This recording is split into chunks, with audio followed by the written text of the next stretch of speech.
L'Australie s'est réveillée dimanche matin sans majorité claire après les élections législatives de samedi. Les électeurs n'ont pas réussi à départager les deux grands partis en compétition. Malcolm Turnbull, le Premier ministre libéral, compte sur les millions de votes par correspondance qui n'ont pas encore été dépouillés. Je reste serein et confiant. Une coalition gouvernementale majoritaire sera reconduite à l'issue du comptage des voix. À ce stade, c'est le leader travailliste Bill Shorten qui semble l'emporter. Son parti a raflé 67 sièges contre 65 pour son rival libéral. Mais c'est insuffisant pour former une majorité. Or, 13 sièges n'ont pas encore été attribués.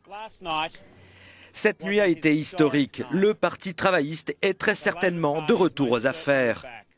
Dimanche à Sydney, les électeurs étaient partagés entre ras-le-bol et inquiétude après le vote britannique en faveur du Brexit, un vote qui pourrait impacter l'Australie par ricochet.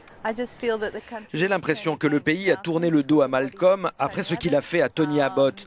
Les gens en ont marre de cette façon de faire. C'est aussi arrivé très souvent lorsque les travaillistes étaient au pouvoir. Et maintenant, c'est avec les libéraux. Les gens en ont vraiment assez.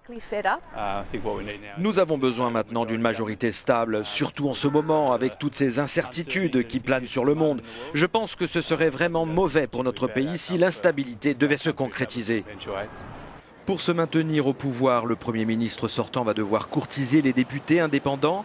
D'ici là, il va falloir recompter les millions de votes incertains. Résultat définitif, mardi au plus tard.